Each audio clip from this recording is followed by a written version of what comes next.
Good evening, all my dear career workplace counselors. With my family members, myself M. Ramadevi. Today topic is procrastination. Date 12/7/2025.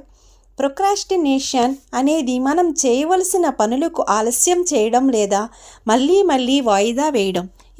ఇది చాలా మందిలో కనిపించే సాధారణమైన భావోద్వేగ మరియు ప్రవర్తనా సమస్య. ప్రొక్రాస్టినేషన్ అంటే ఏమిటి?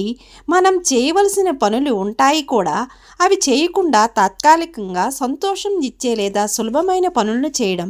కారణాలు: ఆత్మవిశ్వాస లోపం, లేక్ ఆఫ్ సెల్ఫ్ కాన్ఫిడెన్స్, భయం, ఫియర్ ఆఫ్ ఫెయిల్యూర్, పూర్తి వివరాలు తెలియకపోవడం, లేక్ ఆఫ్ క్లారిటీ ప్లానింగ్, ఆలస్యం అనే అలవాటు, హ్యాబిచువల్ లేజినెస్, పెర్ఫెక్షనిజం, అన్నీ పెర్ఫెక్ట్గా చేయాలనే ఆలోచన వలన మొదలు పెట్టడానికి ఆలస్యం.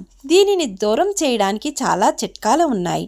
మనం పనులను చిన్న భాగాలుగా చేసుకోవడం, break task into small steps, planning చేయండి, use to do list or planners, pomodoro techniques, 25 మినిట్స్లో చేయవలసిన పనిని 5 మినిట్స్లో విశ్రాంతి తీసుకొని చేయడం, పూర్తిగా కాకుండా మొదలు పెట్టండి, జస్ట్ స్టార్ట్. వెనుకటికి పోతే తాను నష్టపోతానని గుర్తించాలి.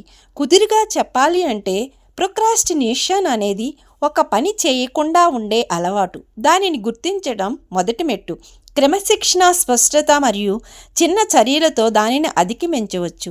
దీనిని ఉదాహరణగా ఒక చిన్న విషయాన్ని మనం చెప్పుకుందాం. రమేష్ మంచి తెలివైన ఇంటర్ విద్యార్థి, కానీ ఒక పెద్ద సమస్య.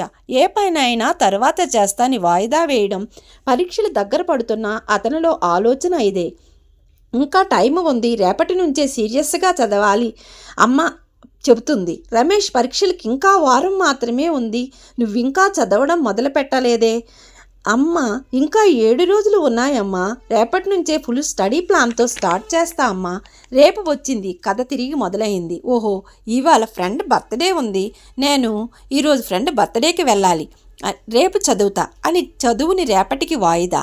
ఇక పక్కా ప్లాన్. ఇలా రోజులు పోతాయి. చివరకు పరీక్షల రోజు రాత్రి 12 గంటలకు రమేష్ కొత్తగా బుక్స్ ఓపెన్ చేస్తాడు, ఊపిరి పీల్చుకుంటాడు, తల పట్టుకుని నిటాచుతాడు. ఇంకా 10 రోజులు టైం ఉంటే బాగుండేదే.